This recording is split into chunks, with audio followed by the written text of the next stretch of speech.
Praise the Lord. കർത്താവായ യേശുക്രിസ്തുവിന്റെ ധന്യനാമത്തിൽ വലിയ വന്ദനങ്ങളെ അറിയിക്കുന്നു. ദൈവത്തിന്റെ വചനവും ക്രിസ്തുവിൽ സാക്ഷ്യവുമായി ദൈവത്തിന്റെ മുൻപാകെ ആയിരിക്കാൻ സർവശക്തനായ ദൈവം തന്ന നല്ല അവസരത്തെ ഓർത്ത് ഞാൻ എന്റെ കർത്താവിനെ സ്തുതിക്കുന്നു.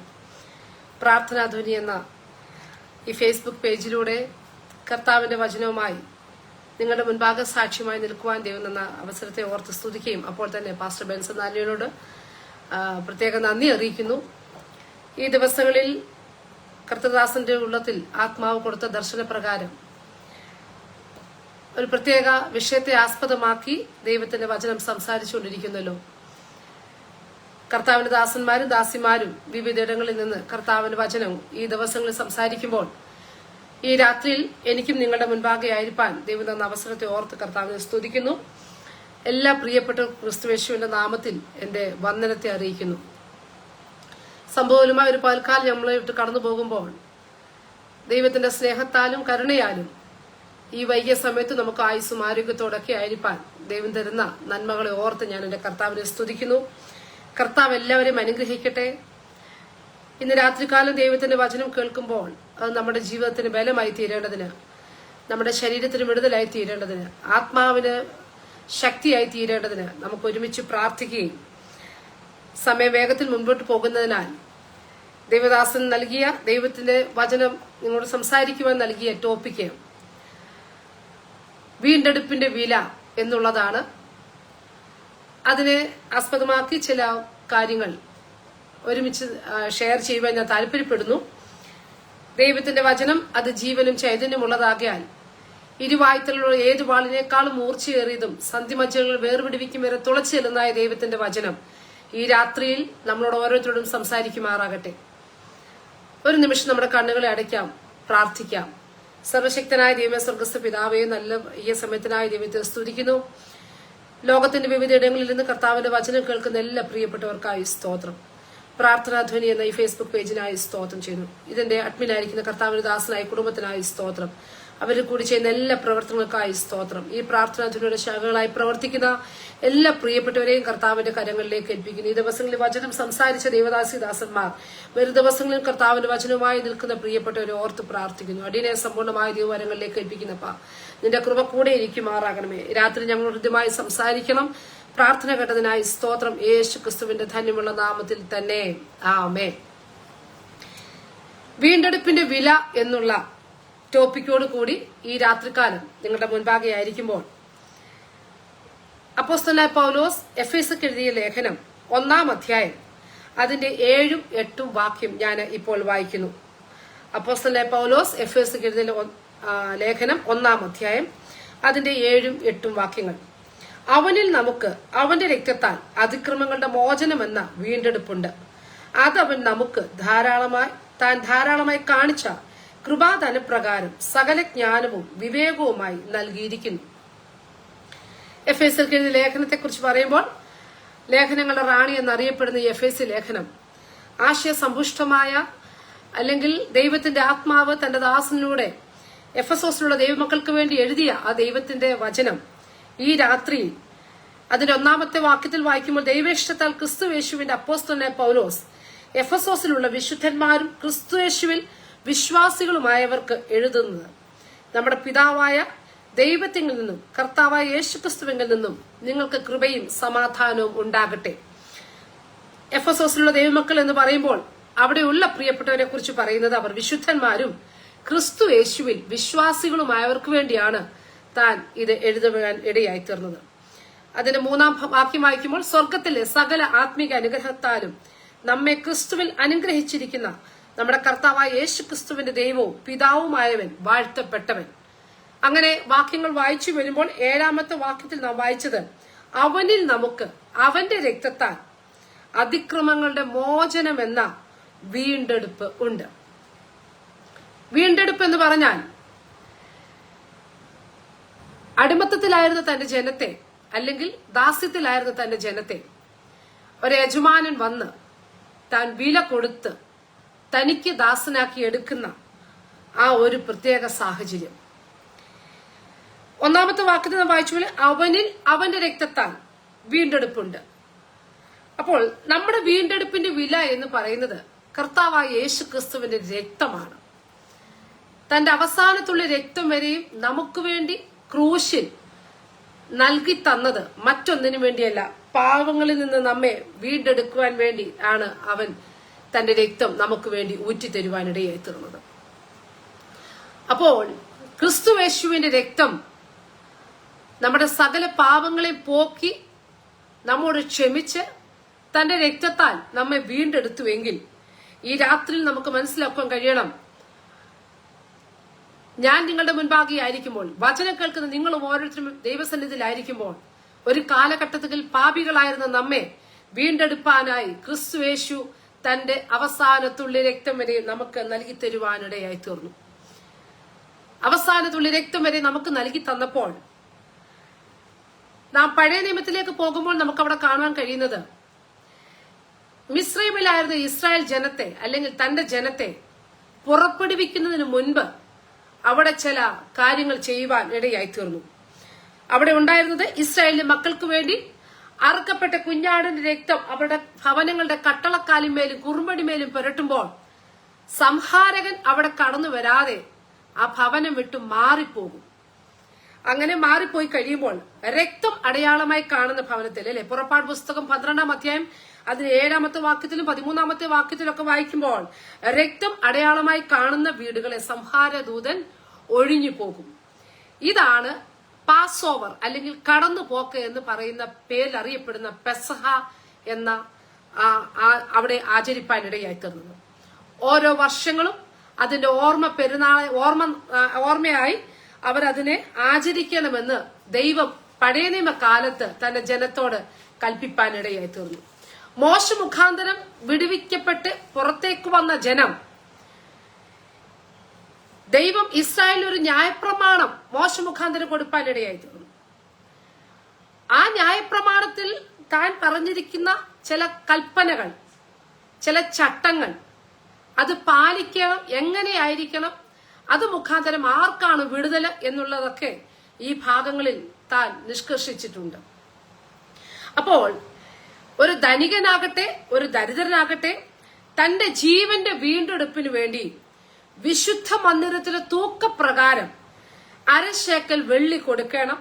ഇസ്രായേൽ മക്കളുടെ ജനസംഖ്യ എടുക്കേണ്ടതിന് അവരെ എണ്ണുമ്പോൾ അവരുടെ മധ്യേ ബാധ ഉണ്ടാകാതിരിക്കാനുള്ള മറുവിലയായിരുന്നു ഇവിടെ പറഞ്ഞിരിക്കുന്ന ഭാഗങ്ങൾ.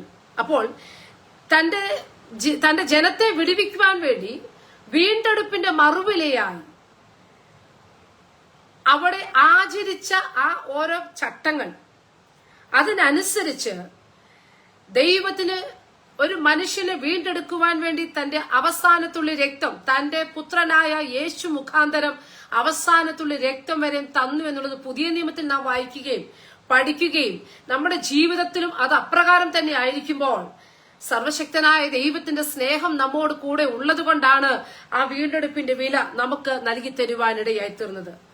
മാനുഷികമായുള്ള എത്ര വില കൊടുത്താലും അതിനൊരിക്കലും മതിയാകുന്നതല്ല നമ്മെ വീണ്ടെടുക്കുന്നതിന്റെ വില എന്ന് പറയുന്നത്.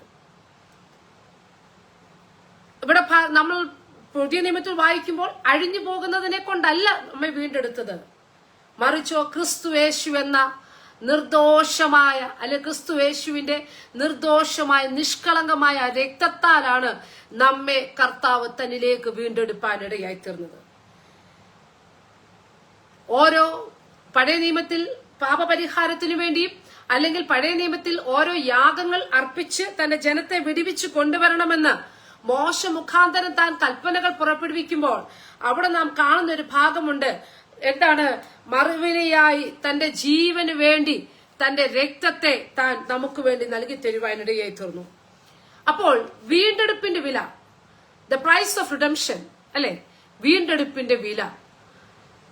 ഒരു മനുഷ്യന് അല്ലെങ്കിൽ ഒരു മാതാവിന് തന്റെ ഉദരത്തിൽ ഒരു കുഞ്ഞ് ഉരുവാകുന്ന നിമിഷം മുതൽ ആ കുഞ്ഞിന്റെ ജനനം വരെയും താൻ സഹിക്കുന്ന വേദനകളുണ്ട്, ഭാരങ്ങളുണ്ട്. പുറമെ മനുഷ്യർ നോക്കിയാലും അവർക്കാർക്കും മനസ്സിലാക്കുവാൻ കഴിയാത്ത ഒത്തിരി വ്യഥകൾ തന്റെ ശരീരത്തിൽ താൻ അനുഭവിക്കുന്നുണ്ട്. അത് ആർക്കു വേണ്ടിയാണെന്ന് അറിയാമോ? തന്റെ ഉദരത്തിൽ ഉരുവായിരിക്കുന്ന ആ തലമുറയ്ക്ക് വേണ്ടിയാണ് താൻ ആ വേദന സഹിക്കുന്നത്. ഒരു സ്ത്രീയെ സംബന്ധിച്ച് അവളുടെ ജീവിതത്തിൽ ഒത്തിരി പ്രശ്നങ്ങളിലൂടെ അവൾ കടന്നു പോകും. എന്നാൽ വേദനകളിലൂടെ അവൾ കടന്നു പോകും.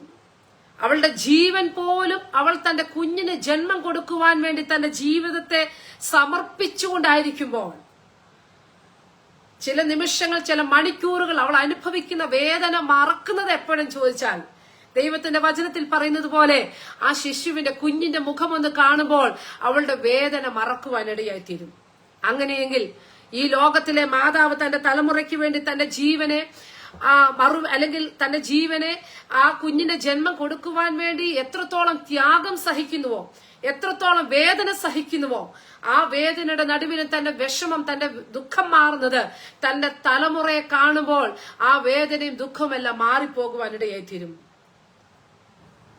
അങ്ങനെയെങ്കിൽ ഈ ലോകത്തെ സൃഷ്ടിച്ച ദൈവം, സകലത്തിനും ഉടയവനായ ദൈവം തന്റെ ഏകജാതനായ മകനെ ഭൂമിയിലേക്ക് അയച്ച് തന്റെ ജനത്തെ വിടുവിപ്പാൻ, എന്നെയും നിങ്ങളെയും വിടുവിപ്പാൻ അവന്റെ അവസാനത്തുള്ള രക്തം വരെ നമുക്ക് വേണ്ടി ദാനമായി തന്നതുകൊണ്ടാ ഈ രാത്രിയിൽ എനിക്കും നിങ്ങൾക്ക് കർത്താവിന്റെ സന്നിധിയിലായിരിക്കാൻ കഴിയുന്നത് എന്നുള്ളത് നാം വിശ്വസിക്കേണ്ടതും അത് നാം ഏറ്റെടുക്കേണ്ടതുമായ ആവശ്യമുണ്ട്. രൂത്തിന്റെ പുസ്തകത്തിൽ വരുമ്പോൾ അവളെ ഒരു വീണ്ടെടുപ്പുകാരൻ വീണ്ടെടുക്കുവാനിടയായി തീർന്നു. ഭാഗ്യവശാൽ അവൾ എത്തിച്ചേർന്നത് ബോവസിന്റെ വയലിലാണ്. ആ ബോവസിന്റെ വയലിൽ അവൾക്ക് ഒരു വീണ്ടെടുപ്പുകാരൻ അവിടെ അവർ ചാർച്ചക്കാരിടയിൽ ഒരുവനുണ്ടെങ്കിലും അദ്ദേഹം മാറിക്കഴിഞ്ഞപ്പോൾ ബോവസ് അവളെ വീണ്ടെടുക്കുവാനിടയായി തീർന്നു. അങ്ങനെയെങ്കിൽ ഒരു കാലഘട്ടത്തിൽ അവൾ ആ നിലത്തിൽ നിന്ന് തന്റെ ജനം, അവിടെ ഉണ്ടായിരുന്ന വേലക്കാരികൾ വലിച്ചിടുന്ന കതിറുകൾ പറക്കി നടന്ന സമയത്ത് അവളെ വീണ്ടെടുപ്പുകാരൻ വീണ്ടെടുത്തു കഴിഞ്ഞപ്പോൾ ആ നിലത്തിന് ഉടമയാക്കി കർത്താവ് തീർത്തുവെങ്കിൽ, പ്രിയ ദൈവജനമേ, ഈ രാത്രി ഞാൻ പറയട്ടെ, ക്രിസ്തുവേശു എന്ന കുഞ്ഞാടിന്റെ നിർദോഷമായ രക്തം നമുക്ക് വേണ്ടി തന്നത് മുഖാന്തരമാ അവന്റെ മക്കളായിരിക്കാനുള്ള സാഹചര്യം, അവസരം ദൈവം നമുക്ക് തന്നത്. അങ്ങനെയെങ്കിൽ ഈ രാത്രികാലം നമുക്ക് പറയുവാൻ കഴിയണം, അപ്പന്റെ സ്നേഹം എന്നോട് കൂടെ ഉള്ളത് കൊണ്ടാ, അവന്റെ രക്തം എനിക്ക് വേണ്ടി മറുവിലയായി തന്നതുകൊണ്ടാ ഈ രാത്രിയിൽ ദൈവത്തിന്റെ സന്നിധിയിലായിരിക്കാൻ കഴിയുന്നതെന്ന് നാം വിശ്വസിക്കുകയും അത് നാം മറ്റുള്ളവരോട് പറയുവാനും ഇടയായി തീരണം. വീണ്ടെടുപ്പിന്റെ വില ഞാൻ പ്രാരംഭത്തിൽ പറഞ്ഞതുപോലെ ഈ ലോകത്തിലെ ഒന്നുകൊണ്ടും ആ വിലയെ നമുക്ക് വിലമതിക്കുവാൻ കഴിയാതിരിക്കുമ്പോൾ ദൈവത്തിന്റെ വചനം, ദൈവത്തിന്റെ തന്റെ തലമുറയെ, തന്റെ പിതാവായ ദൈവം തന്റെ തലമുറയെ നമുക്ക് വേണ്ടി നൽകി തന്ന് അവന്റെ അവസാനത്തുള്ളി രക്തം വരെ നമുക്ക് വേണ്ടി ദാനമായി തന്നതുകൊണ്ടാ ഈ രാത്രിയിലും ദൈവം മുൻപാകെയായിരിക്കാൻ കഴിയുന്നത്. അപ്പോൾ നാം വീണ്ടെടുപ്പിന്റെ വിലയായി, മറുവിലയായി നമുക്ക് തന്ന യേശുവിന്റെ ശരീരം സംബന്ധിച്ച് നാം നോക്കുമ്പോൾ ഒത്തിരി വേദനകളും ഭാരങ്ങളും തന്റെ ജീവിതത്തിൽ താൻ അനുഭവിക്കേണ്ടി വന്നു. എന്നാൽ അതിന്റെ നടുവിലും തനിക്കൊരു കാര്യമുണ്ട്, പിതാവിന്റെ ഇഷ്ടം ചെയ്യുവാൻ തന്നെ സമർപ്പിക്കുവാൻ ഇടയായി തീർന്നു. ഈ രാത്രി ദൈവത്തിന്റെ വചനം കേൾക്കുന്ന പ്രിയപ്പെട്ടവരെ, ഞാൻ നിങ്ങളോട് പറയട്ടെ, ദൈവത്തിന്റെ ഇഷ്ടം ചെയ്യണമെങ്കിൽ നമ്മെ തന്നെ ദൈവകരങ്ങളിൽ സമർപ്പിക്കേണ്ട സമയങ്ങളായി രാത്രികാലം. ദൈവം മുമ്പാകെ സമർപ്പിക്കുമ്പോൾ അവൻ നമ്മെ വീണ്ടെടുത്തതുപോലെ തന്നെയാണ് മറ്റുള്ളവരെ വീണ്ടെടുക്കുവാൻ കർത്താവ് നമ്മളെ അതിനായി ഒരുക്കുന്നു. ദൈവത്തിന്റെ വചനമാകുന്ന വിത്ത് നാം വിതയ്ക്കുമ്പോൾ അനേകരുടെ ഉള്ളത്തിൽ അത് ക്രിയ ചെയ്തു വരുമ്പോൾ ദൈവത്തിന്റെ വീണ്ടെടുപ്പിന്റെ വില കൊണ്ട് അവരെ കർത്താവ് വീണ്ടെടുക്കുവാനിടയായി തീരും. ഈ രാത്രിയിൽ നാം നോക്കുമ്പോൾ വീണ്ടെടുപ്പിന്റെ ഫലങ്ങൾ എന്തൊക്കെയെന്ന് ചിന്തിച്ചാൽ, അതിക്രമങ്ങളുടെ മോചനം, ദ ഫോർഗിവ്നെസ് ഓഫ് സിൻസ്, അതിക്രമങ്ങളുടെ മോചനം. എങ്ങനെയാണ് അതിക്രമങ്ങളുടെ മോചനം? ഇത് പറയുമ്പോൾ പഴയ നിയമത്തിലും പുതിയ നിയമത്തിലും കേന്ദ്ര വിഷയമായിരിക്കുന്ന ഒരു ഭാഗമാണ് പാപക്ഷമ എന്നുള്ളത്. നമ്മുടെ യെശയ്യാ പ്രവാചകന്റെ പുസ്തകത്തിൽ പറയുന്നത് പോലെ, നിങ്ങളുടെ പാപം എത്ര കടും ചുവപ്പായിരുന്നാലും ഹിമം പോലെ വെളുപ്പിക്കുന്ന, ഒരു മനുഷ്യനും നീതിമാനില്ല, ഒരുത്തൻ പോലും ഇല്ലാതിരിക്കുമ്പോൾ തന്റെ തങ്കത്തിരു രക്തത്താൽ നമ്മെ വീണ്ടെടുക്കുകയും നമ്മുടെ പാപങ്ങളെ അവൻ കഴുകി ശുദ്ധീകരിച്ച് ഹിമം പോലെ വെളുപ്പിച്ച് തന്റെ സന്നിധിയിലേക്ക് നമ്മെ ചേർക്കുമ്പോൾ ഇത് അനേകർക്ക് വേണ്ടി പാപമോചനത്തിനായി ഒഴിക്കപ്പെട്ട രക്തമാണ്. അനേകരുടെ പാപങ്ങളുടെ മോചനത്തിനായി പാപമോചനം മാത്രമാണോ? നമ്മുടെ രോഗത്തിന് സൗഖ്യമായി, നമ്മുടെ ആത്മാവിന് വീണ്ടെടുപ്പായി, മറുവിലയായി നമുക്ക് തന്ന അവസാനത്തുള്ളി രക്തത്തിന്റെ വില ഈ രാത്രി നാം മനസ്സിലാക്കണം. അതിക്രമങ്ങളാലും പാപങ്ങളാലും മരിച്ചവരായിരുന്ന നമ്മെ അവൻ ക്രിസ്തുയേശുവിൽ ഉയർപ്പിപ്പാനിടയായി തീർന്നു, വീണ്ടെടുക്കുവാനിടയായി തീർന്നു.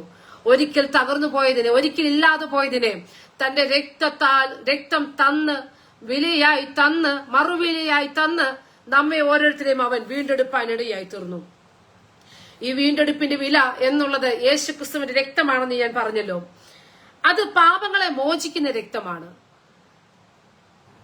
നമ്മുടെ ഒരു രോഗം വന്നാൽ നമ്മൾ വൈദ്യനെ പോയി കാണുന്നു, ഡോക്ടർമാരെ പോയി കാണുന്നു, കണ്ട് നമ്മൾ മെഡിസിൻ മേടിക്കുന്നു, കാശ് കൊടുത്ത് നമ്മൾ മരുന്ന് മേടിക്കുന്നു. ആ മരുന്ന് മേടിച്ച് നമ്മൾ കഴിക്കുന്നു.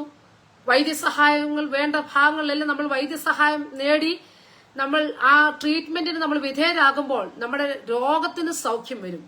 എന്നാൽ പാപങ്ങളുടെ സൗഖ്യത്തിനോ പാപങ്ങളുടെ മോചനത്തിനോ ഈ ലോകത്തിൽ ഇതുവരെയും ഒരു മരുന്നും കണ്ടെത്തിയിട്ടില്ല. ഒരേ ഒരു മരുന്ന് കർത്താവായ യേശുക്രിസ്തുവിന്റെ രക്തമാണ്. പാപങ്ങളുടെ മോചനത്തിനായി ഒഴിക്കപ്പെട്ട ക്രിസ്തുയേശുവിന്റെ രക്തത്തിന്റെ വില നാം ഈ രാത്രിയിൽ മനസ്സിലാക്കണം. പലതിനും നമ്മൾ വിലയേറിയതെന്ന് നാം ചിന്തിക്കുമ്പോൾ ഒരു തുള്ളി രക്തം എനിക്ക് വേണ്ടിയും നിങ്ങൾക്ക് വേണ്ടിയും ക്രൂശിതനായ തന്റെ ക്രൂശിൽ താൻ ഒഴിക്കപ്പെട്ടുവെങ്കിൽ അത് മറ്റൊന്നിനു വേണ്ടിയല്ല, പാപികളെ രക്ഷിപ്പാൻ, മാനസാന്തര അനുഭവത്തിലേക്ക് കൊണ്ടുവരുവാൻ, കർത്താവിനെ രക്ഷകനായി സ്വീകരിക്കുവാൻ, ദൈവത്തിന്റെ മക്കളായി തീരുവാൻ അവൻ നമ്മെ തിരഞ്ഞെടുത്തത് കൊണ്ടാ ഇപ്രകാരമുള്ള ഭാഗ്യാവസ്ഥ ഈ രാത്രിയിൽ എനിക്കും നിങ്ങൾക്കും ലഭിച്ചിരിക്കുന്നത്. പാപങ്ങളുടെ മോചനത്തിനായി അവൻ നമ്മെ വീണ്ടെടുത്തിരിക്കുമ്പോൾ ഒരു ഭാഗം നാം ചിന്തിക്കുമ്പോൾ കൊടുത്ത് വീട്ടി കടം തീർക്കുന്ന, അല്ലെങ്കിൽ ഒന്ന് കൊടുത്ത് മറ്റൊന്നിന്റെ കടം വീട്ടുക എന്ന് പറഞ്ഞാൽ എന്താണ്? വീണ്ടെടുപ്പിന് പകരമായി പറഞ്ഞിരിക്കുന്നത് നാം ഗ്രീക്ക് ഭാഷയിൽ നോക്കുമ്പോൾ അഫീമി എന്ന വാക്കാണ് ഇവിടെ ഉപയോഗിച്ചിരിക്കുന്നത്. കൊടുത്തു വീട്ടി കടം റദ്ദ് ചെയ്തിരിക്കുന്നു. അനേകം കടങ്ങൾ നമ്മുടെ ജീവിതത്തിൽ വരാമായിരുന്നു, അനേകം പാപങ്ങളുടെ കടം നമ്മുടെ ജീവിതത്തിൽ ഉണ്ടായിരുന്നു, നമ്മൾ ദൈവത്തിൽ നിന്ന് അകന്നുപോയ കടം നമ്മുടെ ജീവിതത്തിൽ ഉണ്ടായിരുന്നു. എന്നാൽ അവന്റെ രക്തം നമുക്ക് വേണ്ടി തന്നു കഴിഞ്ഞപ്പോൾ ആ കടമൊക്കെ മാറി തന്റെ രക്തം നമുക്ക് വേണ്ടി തന്ന് നമ്മുടെ കടം റദ്ദ് ചെയ്യുവാനിടയായി തീർന്നു. അപ്പോൾ അങ്ങനെ റദ്ദ് ചെയ്യണമെങ്കിൽ ഫോർഗീവ്നെസ്, ക്ഷമ എന്നുള്ളതാണ് അവിടെ സംഭവിച്ചിരിക്കുന്നത്. പലപ്പോഴും നമ്മുടെ ജീവിതത്തിൽ മറ്റുള്ളവരോട് ക്ഷമിക്കുവാൻ നമുക്ക് കഴിയുകയില്ല, അല്ലെ? ക്ഷമിക്കണം ക്ഷമിക്കണം എന്നൊക്കെ നാം പറയുമെങ്കിലും നമുക്ക് മറ്റുള്ളവരോട് ക്ഷമിക്കുവാൻ കഴിയുന്നുണ്ടോ? ഈ രാത്രി ദൈവത്തിന്റെ വചനം കേൾക്കുന്ന പ്രിയ ദൈവജനമേ, ഞാൻ ആത്മാവിൽ നിങ്ങളോട് ചോദിക്കട്ടെ, മറ്റുള്ളവരുടെ കടം ദൈവം നമ്മുടെ കടം ക്ഷമിച്ചതുപോലെ ക്ഷമിക്കണമെങ്കിൽ നാം മറ്റുള്ളവരുടെ കടം ക്ഷമിക്കുന്നവരായി തീരണം. മറ്റുള്ളവരുടെ തെറ്റുകളെ നമുക്ക് ക്ഷമിക്കുവാൻ കഴിയണം. അപ്പോൾ ക്രിസ്തുയേശുവിന്റെ രക്തത്താലുള്ള വീണ്ടെടുപ്പ് പാപക്ഷമ മൂലം നമുക്ക് നൽകി തരുവാനിടയായി തീരും. ഈ പാപക്ഷമ ഒരിക്കലും അർഹിക്കുന്നവരല്ല വാസ്തവത്തിൽ നമ്മൾ ഓരോരുത്തരും. എന്നാൽ എന്നെയും നിങ്ങളെയും ക്രിസ്തുയേശുവിൽ സ്നേഹത്തോടെ തന്റെ മക്കളാക്കി അവകാശികളാക്കി തീർത്ത ആ അപ്പന്റെ സ്നേഹത്തെ ഓർത്ത് ഞാൻ എന്റെ കർത്താവിനെ സ്തുതിക്കുന്നു. കൃപയാലല്ലോ നാം രക്ഷിക്കപ്പെട്ടിരിക്കുന്നല്ലേ? കൃപയാൽ മാത്രമാണ്. നമ്മുടെ പുണ്യപ്രവർത്തികൾ ഒന്നുകൊണ്ട് മാത്രമല്ല, കൃപയാൽ മാത്രമാണ്. അതാണ് നമ്മൾ 8-ാം വാക്യത്തിൽ വായിച്ചത്. അവൻ നമുക്ക് താൻ ധാരാളമായി കാണിച്ച കൃപാധനപ്രകാരം സകല ജ്ഞാനവും വിവേകവുമായി നൽകിയിരിക്കുന്നു. അപ്പോൾ കൃപയാൽ നമുക്ക് ലഭിച്ച ഈ പാപക്ഷമ അർഹിക്കാത്ത സ്ഥാനത്തും നമുക്ക് ലഭിച്ചതാണ് ഈ കൃപ എന്ന് പറയുന്നത്. ആ കൃപയാൽ നമുക്ക് ലഭിച്ച ഈ പാപക്ഷമ ഈ രാത്രി ദൈവത്തിന്റെ വചനം കേൾക്കുന്ന പ്രിയപ്പെട്ടവരെ, പാപികളായിരുന്ന നമ്മെ സങ്കീർത്തനക്കാരൻ പറയുന്ന പോലെ കുഴഞ്ഞ ചേറ്റിൽ നിന്ന് നമ്മുടെ കാലുകളെ അവൻ പാറമേൽ ഉയർത്തി നിർത്തുവാനിടയായി തീർന്നു. ക്രിസ്തുവാകുന്ന പാറമേൽ, ഉറപ്പുള്ള പാറമേൽ വീണ്ടെടുപ്പിന്റെ വിലയായി പാപക്ഷമയായി നമ്മെ അവൻ വീണ്ടെടുത്ത് തന്റെ രക്തത്താൽ നമ്മെ കഴുകി ശുദ്ധീകരിച്ച് അവൻ കൊണ്ടുവന്നുവെങ്കിൽ പ്രിയ ദൈവജനം, ഈ രാത്രികാലം എനിക്ക് നിങ്ങളോട് പറയുവാൻ പറ്റും, അവൻ നമ്മുടെ കാലുകളെ ഉറപ്പുള്ള ഒരു പാറമേലാണ് നിർത്തുന്നത്. അങ്ങനെയെങ്കിൽ ഉറപ്പുള്ള പാറമേൽ നിർത്തുമ്പോൾ നമ്മുടെ കാലുകൾ കുഴഞ്ഞു പോയേക്കാം. കുഴഞ്ഞ ചേറ്റിലാകുമ്പോൾ നമ്മൾ ഒരു എടുത്തുയർത്തുമ്പോൾ മറ്റേ കാല ആഴ്ന്നു പോകുന്ന സാഹചര്യം. എന്നാൽ പാപത്തിന്റെ ആഴങ്ങളിൽ നാം പെട്ടുപോകാതെ നമ്മെ പുറത്തു കൊണ്ടുവരുന്ന അവന്റെ കരം നീട്ടി അവൻ നമ്മെ പിടിച്ച് ക്രിസ്തുവാകുന്ന പാറമേൽ നമ്മെ നിർത്തിയിരിക്കുന്നു. ആ ക്രിസ്തുവാകുന്ന പാറമേൽ നിർത്തുന്നതിന് മുൻപായി അവിടെ സംഭവിച്ചൊരു കാര്യം, അവൻ നമ്മെ വീണ്ടെടുക്കുവാനിടയായി തീർന്നു. കുഴഞ്ഞ ചേറ്റിൽ നാം താണു പോകാമായിരുന്നു, നാം ഇല്ലാതെയായി പോകാമായിരുന്നു. നമ്മെ നോക്കി പലരും പറഞ്ഞിട്ടുണ്ട്, ഇനി അവൻ ഉയരുകയില്ല എന്ന്. പലരും നമ്മെക്കുറിച്ച് വിധി പറഞ്ഞിട്ടുണ്ട്, ഇനി അവൾ എഴുന്നേൽക്കുകയില്ല എന്ന്. പലരും നമ്മെക്കുറിച്ച് മുൻവിധിയോടുകൂടി ചിന്തിച്ചിട്ടുണ്ട്, ഇനി ഒരിക്കലും ഒരു എഴുന്നേറ്റം ഉണ്ടാകുകയില്ല എന്ന്. എന്നാൽ നമ്മെ സ്നേഹിച്ച, നമ്മെ കരുതിയ, നമ്മെ വീണ്ടെടുത്ത ആ അപ്പന്റെ സ്നേഹം നമ്മളിലേക്ക് ഇറങ്ങി വരുവാനിടയായി തീർന്നു. 18-ാം സങ്കീർത്തനത്തിൽ വായിക്കുന്ന പോലെ, ഉയരത്തിൽ നിന്ന് അവൻ കൈ നീട്ടി പെരുവെള്ളത്തിൽ നമ്മെ വലിച്ചെടുത്തു. ഹല്ലേലൂയ. പെരുവെള്ളം പോലെയുള്ള പ്രശ്നങ്ങളുടെ നടുവിൽ നിന്ന്, കുഴഞ്ഞ ചേറ്റിന്റെ നടുവിൽ നിന്ന് അവൻ വലങ്കരം നീട്ടി നമ്മെ പിടിച്ച് അവൻ നമ്മെ ഉയർത്തുവാനിടയായി തീർന്നു. പാപക്ഷമ നമുക്ക് വേണ്ടി അവൻ തന്നതുകൊണ്ട് മാത്രമാണ് ഇങ്ങനെ ഇപ്രകാരം നമ്മെ ഉയർത്തുവാനിടയായി തീർന്നത്. മാനുഷികമായി നാം നോക്കുമ്പോൾ പലതും നമുക്ക് അസാധ്യം തോന്നിയാലും ദൈവത്തിന്റെ സ്നേഹം നമ്മോട് കൂടെ ഉള്ളത് കൊണ്ട് മാത്രമാ ഇപ്രകാരം നമുക്ക് വിടുതൽ പ്രാപിപ്പാനിടയായി തീർന്നത്. അങ്ങനെയെങ്കിൽ ഈ രാത്രിയിൽ എന്നെ കേൾക്കുന്ന പ്രിയ ദൈവജനമേ, നമ്മുടെ പാപത്തെ അവൻ പൂർണ്ണമായി ക്ഷമിക്കുന്ന ദൈവം. എത്ര കടും ചുവപ്പായിരുന്നാലും ഹിമം പോലെ വെളുപ്പിക്കുന്നത്. കടും ചുവപ്പിനെ ഹിമം പോലെ വെളുപ്പിക്കുക എന്ന് പറഞ്ഞാൽ ഒരു ഡിഷ് വാഷ് അല്ലെങ്കിൽ എന്താ ഒരു ഡിറ്റർജന്റിനും കൊണ്ടും അത് കഴിയുകയില്ല. എന്നാൽ എന്തെങ്കിലും ഒരു കറ പോലെ അവിടെ കാണും. പക്ഷേ നമ്മുടെ ജീവിതത്തിൽ നേരിട്ട കടും ചുവപ്പായിരുന്ന പാപത്തെ അവൻ ക്ഷമിച്ച് ഹിമം പോലെ അല്ലെങ്കിൽ മഞ്ഞിന്റെ കളർ പോലെ അവൻ വെളുപ്പിപ്പാനിടയായി തീർന്നു. അങ്ങനെയെങ്കിൽ ഈ രാത്രിയിൽ ദൈവത്തിന്റെ വചനം കേൾക്കുന്ന പ്രിയപ്പെട്ടവരെ, എനിക്ക് നിങ്ങളോട് പറയുവാൻ കഴിയും, ക്രിസ്തുവേശുവിനുള്ള വീണ്ടെടുപ്പ് അവന്റെ തിരുരക്തത്താൽ മാത്രമായിരുന്നു. തിരുരക്തത്താൽ നമ്മെ വീണ്ടെടുത്തുവെങ്കിൽ ദൈവസന്നിധിയിൽ നാം ആയിരിക്കുമ്പോൾ ഈ രാത്രി നമുക്ക് ധൈര്യത്തോടെ പറയുവാൻ കഴിയണം, അവന്റെ രക്തത്താൽ എന്നെ വീണ്ടെടുപ്പാനിടയായി തീർന്നു. എന്റെ പാപത്തെ അവൻ പൂർണ്ണമായി ക്ഷമിപ്പാനിടയായി തീർന്നു. എന്നാൽ പൂർണ്ണമായി ക്ഷമിച്ചില്ല എങ്കിൽ നമ്മുടെ ജീവിതത്തിൽ നമുക്ക് പല കാര്യങ്ങളും നമുക്ക് നേടിയെടുക്കാൻ കഴിയാതെ പിന്നെയും നമ്മളെപ്പോഴും പറയുന്നൊരു കാര്യമുണ്ട്, കുളിപ്പിച്ച് നിർത്തിയ ഒരു പന്നിക്കുട്ടി, കുളിപ്പിച്ച് നിർത്തിയ ഒരു ആട്ടിൻകുട്ടി. എന്നാൽ ഈ ആട്ടിൻകുട്ടിയെ സംബന്ധിച്ച് കുളിപ്പിച്ചു കഴിഞ്ഞാൽ പിന്നെ അത് ചേറ്റിലേക്ക് പോകുകയില്ല. പക്ഷെ പന്നിക്കുട്ടിയെ സംബന്ധിച്ച് എന്താണ്, അതിന്റെ ഉള്ളിൽ അടങ്ങിയിരിക്കുന്ന സ്വഭാവം അനുസരിച്ച് അത് പിന്നെയും ചെളിയിലേക്ക് പോകുവാനിടയായിത്തീരും. എന്നാൽ ഈ രാത്രിയിൽ ഞാൻ ചോദിക്കട്ടെ, നമ്മൾ ഏത് സ്ഥാനത്ത് നിൽക്കുന്നു? പന്നിക്കുട്ടിയുടെ സ്ഥാനത്താണോ, ആട്ടിൻകുട്ടിയുടെ സ്ഥാനത്താണോ? ഈ ആട്ടിൻകുട്ടിയെ അതിന്റെ സ്വഭാവം അനുസരിച്ചാൽ അതിന് അഴുക്കിൽ പോയി നിൽക്കുന്നത് ഇഷ്ടമല്ല. എത്രത്തോളം സേഫായിട്ടുള്ള സ്ഥലത്ത് കയറിയിരിക്കാമോ അത്രത്തോളം സേഫായിട്ടുള്ള സ്ഥലത്തിരിക്കും. എന്നാൽ പന്നിക്കുട്ടിയെ സംബന്ധിച്ച് എത്ര നല്ല രീതിയിൽ കുളിപ്പിച്ചാലും പിന്നെയും പോയി അത് ആ ചെളിയിൽ പോയി ആണ്ട് കിടപ്പാനിടയായി തീരും. നമ്മുടെ ജീവിതത്തിൽ ഒന്ന് ഓർത്തു നോക്കിക്കേ, അവൻ നമ്മെ ഒരിക്കൽ വിടുവിച്ചതാ, അവൻ നമ്മെ ഒരിക്കൽ തന്റെ രക്തം തന്ന് വീണ്ടെടുത്തതാ, നമ്മെ ശുദ്ധീകരിച്ചതാ, തന്റെ മക്കളാക്കിയതാ, തന്റെ അവകാശികളാക്കിയതാ, നിഷ്കളങ്ക മക്കളാക്കിയതാ. പക്ഷേ പലപ്പോഴും ജീവിതത്തിന്റെ സാഹചര്യങ്ങൾക്ക് അനുസരിച്ച് നമ്മളുടെ ജീവിതത്തിന് മുൻപോട്ടുള്ള വഴികളിൽ പലപ്പോഴും നമ്മൾ ആ ചേറിൽ അകപ്പെട്ടതുപോലെയല്ലേ. നമ്മൾ പൗലോസ് അപ്പോസ്തലൻ പറയുന്നത് പോലെ, എനിക്ക് നന്മ ചെയ്യണമെന്ന് ആഗ്രഹമുണ്ടെങ്കിലും ഇച്ഛിക്കാത്ത തിന്മ എത്ര ഞാൻ ചെയ്യുന്നത്. ദൈവത്തിന്റെ വചനം കേൾക്കുന്ന പ്രിയപ്പെട്ടവരെ, നമ്മുടെ പാപങ്ങളിൽ നിന്ന് നമ്മെ വിടുവിക്കുന്ന ദൈവം തന്റെ വീണ്ടെടുപ്പിന്റെ വില നമുക്ക് വേണ്ടി നൽകി തരുമ്പോൾ ഈ രാത്രി നമുക്ക് വിശ്വസിപ്പാൻ കഴിയണം, അവന്റെ രക്തത്താൽ എന്നെ വീണ്ടെടുക്കുവാനിടയായി തീർന്നു. എവിടെ നിന്നെല്ലാമാണ് അവൻ നമ്മെ വീണ്ടെടുത്തിരിക്കുന്നത്? വീണ്ടെടുത്തെന്ന് പറഞ്ഞാൽ എങ്ങനെയാണ് അവൻ വീണ്ടെടുത്തത്? ക്രിസ്തുവിന്റെ രക്തത്താലാണെന്ന് ഞാൻ പറഞ്ഞു. അപ്പോൾ തന്നെ ന്യായപ്രമാണത്തിന്റെ അടിമത്തത്തിൽ നമ്മെ വീണ്ടെടുപ്പാനിടയായി തീർന്നു. ന്യായപ്രമാണത്തിന്റെ ശാപത്തിൽ നമ്മെ വീണ്ടെടുപ്പാനിടയായി തീർന്നു. പാപത്തിന്റെ അടിമത്തിൽ നിന്ന് വീണ്ടെടുപ്പാനിടയായി തീർന്നു. പാതാളത്തിന്റെ അധികാരത്തിൽ വീണ്ടെടുപ്പാനിടയായി തീർന്നു. ഇങ്ങനെയുള്ള അവസ്ഥകളുടെ നടുവിൽ നിന്ന് അവൻ നമ്മെ വീണ്ടെടുത്തുവെങ്കിൽ, നിർദോഷവും നിഷ്കളങ്കവുമായ ആ കുഞ്ഞാടിന്റെ രക്തം എന്റെ മേലും നിങ്ങളുടെ മേലും തളിച്ചുവെങ്കിൽ, നമുക്ക് ചുറ്റുപാടും പാർക്കുന്ന അനേകരുണ്ട്. പാപത്തിൽ അവർ ആഴ്ന്നിറങ്ങിയിരിക്കുകയാണ്. ഇന്നത്തെ തലമുറയെ നാം നോക്കുമ്പോൾ അവരുടെ ജീവിതം പാപത്തിന് അടിമകളായി പോകുന്ന, പ്രിയ ദൈവജനമേനെ കേൾക്കുമ്പോൾ ഞാൻ പറയട്ടെ, ഈ കാലഘട്ടത്തിൽ നാം നമ്മുടെ തലമുറകൾക്ക് വേണ്ടി പ്രാർത്ഥിക്കുന്നുണ്ട്. എങ്ങനെയാ നമുക്ക് തലമുറകളെ വീണ്ടെടുക്കുവാൻ കഴിയുന്നത്? മാതാക്കൾ പലപ്പോഴും അവരുടെ തലമുറകളുടെ വിഷയങ്ങൾ പുറത്തു പറയാൻ കഴിയാതെ വണ്ണം ഭാരപ്പെടുന്നവരുണ്ട്. അവരുടെ സ്വഭാവത്തിൽ വന്ന വൈകൃതങ്ങൾക്ക് അനുസരിച്ച് മറ്റുള്ളവരോട് പറയുവാൻ ഭയപ്പെടുന്നവരുണ്ട്. അല്ലെങ്കിൽ മറ്റുള്ളവരുടെ മുൻപാകെ ഞാൻ പറയുമ്പോൾ എന്റെ കുഞ്ഞിന്റെ അവസ്ഥ എപ്രകാരമെന്ന് ചിന്തിക്കുന്നവരുണ്ട്.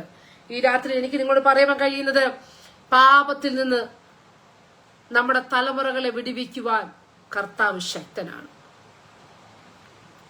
ഞാൻ കുഞ്ഞുങ്ങളുടെ ഇടയിൽ പ്രവർത്തിക്കുന്ന ഒരു പ്രവർത്തക എന്ന നിലയിൽ, സഹോദരിമാരുടെ ഇടയിൽ പ്രവർത്തിക്കുന്ന ഒരു ദേവദാസി എന്ന നിലയിൽ, കർത്തൃവേലയിലായിരിക്കുമ്പോൾ എനിക്ക് പറയുവാൻ കഴിയും, പാപത്തിൽ ആണ്ടുപോകുന്ന, അല്ലെങ്കിൽ പുറമെ നമ്മൾ നോക്കുമ്പോൾ നമ്മുടെ സഭയിൽ വരുന്നു, ആരാധിക്കുന്നു, പ്രാർത്ഥിക്കുന്നു, കാര്യങ്ങളെല്ലാം ചെയ്യുന്നു, എന്നാൽ അതിന്റെ നടുവിലും പാപത്തിന് അടിമകളായി പോകുന്ന അനേകം തലമുറകളുണ്ട്. അങ്ങനെയുള്ള കുഞ്ഞുങ്ങളെ ദൈവം വിടുവിക്കേണ്ടതിനായി നാം പ്രാർത്ഥിക്കേണ്ട കാലം ഏറ്റവും ആസന്നമായിരിക്കുകയാണ്. സ്കൂളുകളിലൊക്കെ നമ്മൾ ബോധവൽക്കരണ ക്ലാസ്സുകളൊക്കെ കൊടുക്കാറുണ്ട്, നമ്മളും ഒത്തിരി ക്യാമ്പുകൾ നടത്താറുണ്ട്. പക്ഷെ എത്രത്തോളം കുഞ്ഞുങ്ങൾക്ക് അതിൽ നിന്ന് വിടുതൽ പ്രാപിപ്പാൻ കഴിയുന്നു എന്നുള്ളത് നാം മനസ്സിലാക്കേണ്ടിയിരിക്കുന്നു. ഈ രാത്രിയിൽ ദൈവത്തിന്റെ വചനം കേൾക്കുന്ന പ്രിയപ്പെട്ടവരെ, നമ്മുടെ തലമുറകളെ ഓർത്ത് നമ്മൾ ഭാരപ്പെടുന്നുവെങ്കിൽ, നാം നിരാശപ്പെടുന്നുവെങ്കിൽ, ദൈവം അവന്റെ രക്തത്താൽ വീണ്ടെടുക്കുന്ന ദിവസങ്ങളെ നമ്മുടെ കണ്ണിന് മുമ്പിൽ നാം കാണണമെന്നുള്ള ആഗ്രഹത്തോടെ നാം പ്രാർത്ഥിക്കുന്നുവെങ്കിൽ, ഒരു ദൈവിക പ്രവൃത്തി നമ്മുടെ തലമുറകളിൽ കാണുവാനിടയായിത്തീരും. അവൻ നമ്മെ മരണത്തിൽ നിന്ന് വീണ്ടെടുക്കുന്ന കർത്താവ്, ശാപത്തിൽ നിന്ന് വീണ്ടെടുക്കുന്നവനാ, ഈ ദുഷ്ടലോകത്തിൽ നിന്ന് നമ്മെ വീണ്ടെടുക്കുന്നവനാ. കൂടാതെ നാം പറഞ്ഞതുപോലെ അഴിഞ്ഞു പോകുന്ന വസ്തുക്കളെ കൊണ്ടല്ല, ക്രിസ്തുവേശു എന്ന കുഞ്ഞാടിന്റെ, അല്ലെങ്കിൽ ആ കുഞ്ഞാടിന്റെ നിർദോഷവും നിഷ്കളങ്കവുമായ രക്തത്താൽ നമ്മെ അവൻ വീണ്ടെടുപ്പാനിടയായി തീർന്നു. ഈ രാത്രി ദൈവത്തിന്റെ വചനം കേൾക്കുന്ന പ്രിയപ്പെട്ടവരെ, നിങ്ങളെ വീണ്ടെടുക്കുവാൻ അവൻ ആഗ്രഹിക്കുന്നു. ദൈവസന്നിധിയിലേക്കൊന്ന് ചെല്ലാമോ? ജീവിതത്തിന്റെ പ്രശ്നങ്ങളുടെ തള്ളലുകളുടെ നടുവിൽ ഇനി ജീവിതം വേണ്ട എന്ന് പോലും ചിന്തിക്കുന്നവർ കണ്ടേക്കാം. എന്നാൽ നമ്മളെ നോക്കി ദൈവം പറയുന്നത്, നിന്റെ ജീവിതത്തെ ഇങ്ങനെ അവസാനിപ്പിക്കുകയല്ല, മറിച്ചോ നിനക്ക് വേണ്ടി ഇസ്രായേൽ മക്കളുടെ ഭവനങ്ങളുമേൽ, കട്ടളക്കാലുമേലും കുറുമ്പടിമേലും രക്തം പുരണ്ട ഭവനത്തിൽ സംഹാരകൻ കടന്നില്ല എന്നാണ്. അങ്ങനെയെങ്കിൽ കർത്താവിന്റെ രക്തം നമ്മുടെ ഭവനങ്ങളിൽ, നമ്മുടെ കുഞ്ഞുങ്ങളുടെ മേൽ മുദ്രയിട്ട് ദൈവം സൂക്ഷിക്കേണ്ടതിന് നമ്മൾ പ്രാർത്ഥിക്കേണ്ട സമയം ഏറ്റവും ആസന്നമായിരിക്കുന്നു. ജ്ഞാനത്തോടും വിവേകത്തോടും കൂടെ ദൈവപ്രവൃത്തിയെ നമ്മളിൽ വെളിപ്പെടേണ്ടതിന് നമുക്ക് ദൈവത്തിൽ പ്രാർത്ഥിപ്പാനിടയായി തീരട്ടെ. ദൈവം നമുക്ക് നൽകിയിരിക്കുന്നത് എന്തെന്ന് നാം മനസ്സിലാക്കി അതിനുവേണ്ടി ജീവിക്കുന്നുവെങ്കിൽ, വീണ്ടെടുപ്പിന്റെ മറുവിലയായി, അല്ലെങ്കിൽ വീണ്ടെടുപ്പിന്റെ വിലയായ ആ രക്തം നമ്മെ വീണ്ടെടുപ്പാനിടയായി തീരും. നമ്മെ വീണ്ടെടുക്കുന്നത് അടിമത്തത്തിൽ നിന്ന് വീണ്ടെടുത്തു കഴിയുമ്പോൾ നമുക്ക് സ്വാതന്ത്ര്യം ലഭിക്കാനിടയായി തീരും. സ്വാതന്ത്ര്യത്തിൽ അധിഷ്ഠിതമായ ആ ദാസ്യത്വം ഈ വീണ്ടെടുപ്പിലുണ്ട്. അതെവിടെയാണ് സംഭവിക്കുന്നത് ചോദിച്ചാൽ, സ്വാതന്ത്ര്യം എന്തും ചെയ്യുവാനുള്ള ഒരു അംഗീകാരമല്ല, അല്ലെങ്കിൽ ഒരു അനുവാദമല്ല, മറിച്ചോ സ്വാതന്ത്ര്യം ദുഷ്ടതയ്ക്ക് മറയാക്കരുത് പറയല്ലേ. സ്വാതന്ത്ര്യം ദുഷ്ടതയ്ക്ക് മറയാക്കരുത്. കാരണം എന്താണ്? നമുക്ക് സ്വാതന്ത്ര്യം ലഭിക്കുമ്പോൾ എന്തും എങ്ങനെയും ചെയ്യാമെന്നുള്ള ചിന്ത നമ്മളെ ഭരിച്ചേക്കാം. എന്നാൽ ഒരു മനുഷ്യന് ക്രിസ്തുവിൽ സ്വതന്ത്രരായി തീർന്നാൽ പിന്നെ അടിമലോകത്തിൽ കുടുങ്ങിപ്പോകാതെ ക്രിസ്തുവിൽ നാം വേരൂന്നി നിൽക്കുന്നവരായി തീരണം. നമ്മുടെ ആത്മീക ചിന്തകൾ, നമ്മുടെ ക്രിസ്തീയ ജീവിതം ക്രിസ്തുവിൽ നാം വേരൂന്നിയാൽ നാം ഒരിക്കലും തകർന്നും താഴ്ചയായി പോകുവാൻ ഇടയാകാതെ അവൻ നമ്മെ ക്രിസ്തുവിൽ നിർത്തുവാനിടയായിത്തീരും. നമ്മെ വീണ്ടെടുക്കുന്ന ആ വീണ്ടെടുപ്പ് വില, ജീവിതത്തിൽ വരുന്ന പ്രശ്നങ്ങളുടെ നടുവിൽ, പ്രതിസന്ധികളുടെ നടുവിൽ അവൻ നമ്മെ വീണ്ടെടുത്ത് തന്നോടൊപ്പം ഇരുത്തുവാൻ ഇടയായിത്തീരും. അങ്ങനെയെങ്കിൽ വീണ്ടെടുപ്പിന്റെ മറുവിലയായി നമുക്ക് വേണ്ടി തന്ന ആ കുഞ്ഞാടിന്റെ രക്തം നമ്മുടെ ജീവിതത്തിൽ നമ്മൾ മാത്രം അനുഭവിക്കുകയല്ല, മറിച്ച് നമുക്ക് ചുറ്റുമുള്ളവരുണ്ട്. അവർക്ക് വേണ്ടി നമുക്ക് പ്രാർത്ഥിപ്പാനിടയായി തീരട്ടെ. ഈ പ്രാർത്ഥനാധ്വനി എന്ന ഫേസ്ബുക്ക് പേജിൽ വരുമ്പോൾ ആ ശബ്ദം പോലെ പ്രാർത്ഥനയുടെ ശബ്ദം അല്ലെ, ആ പ്രാർത്ഥനാധ്വനി അല്ലെങ്കിൽ അനേക വിഷയങ്ങൾക്ക് വേണ്ടി നാം ഈ ദിവസങ്ങളിൽ പ്രാർത്ഥിച്ചുകൊണ്ടിരിക്കുന്നു. അങ്ങനെ പ്രാർത്ഥിക്കുമ്പോൾ അനേക പ്രിയപ്പെട്ടവർക്ക് വിടുതലുകൾ ദൈവം നൽകി കൊടുക്കുന്നു. നാം ഒരുവർക്ക് വേണ്ടി ഇടിവിൽ നിന്ന് പ്രാർത്ഥിക്കുമ്പോൾ ഈ വീണ്ടെടുപ്പിന്റെ വില അവർ കൂടെ മനസ്സിലാക്കേണ്ടതിന്, നമ്മൾ അനുഭവിക്കുന്ന സന്തോഷം മറ്റുള്ളവർ കൂടെ മനസ്സിലാക്കേണ്ടതിന്, ആ വീണ്ടെടുപ്പിന്റെ വിലയായി ക്രിസ്തുയേശു എന്ന കുഞ്ഞാട് രക്തം നമുക്ക് വേണ്ടി നൽകി തന്നത് മറ്റുള്ളവർ കൂടെ കർത്താവെ അവരെ കൂടെ വിടുവിക്കണമെന്നുള്ള പ്രാർത്ഥനയോടെ നാം ദൈവസന്നിധിയിലായിരിക്കുന്നുവെങ്കിൽ ദൈവപ്രവൃത്തി വെളിപ്പെടുവാനിടയായിത്തീരും. ഈ രാത്രിയിൽ ദൈവത്തിന്റെ വചനം കേൾക്കുന്ന പ്രിയ ദൈവജനമേ, വീണ്ടെടുപ്പിന്റെ മറുവിലയായ കുഞ്ഞാടിന്റെ രക്തം നമ്മുടെ സകല പാപവും പോക്കി നമ്മെ ശുദ്ധീകരിക്കുന്നു. ദൈവത്തിന്റെ സാന്നിധ്യം നമ്മോട് കൂടെ വരുവാനിടയായിത്തീരും. വീണ്ടെടുപ്പിന്റെ വിലയായ, അപ്പോൾ നമുക്ക് ഈ വില ലഭിക്കണമെങ്കിൽ നമ്മൾ എത്ര ധനം മുടക്കിയാലും ഒരിക്കലും ലഭിക്കുന്നതല്ല, മറിച്ചോ കർത്താവിനോട് നാം പ്രാർത്ഥിച്ചാൽ, നമ്മുടെ പാപത്തെ ദൈവം ക്ഷമിച്ചാൽ,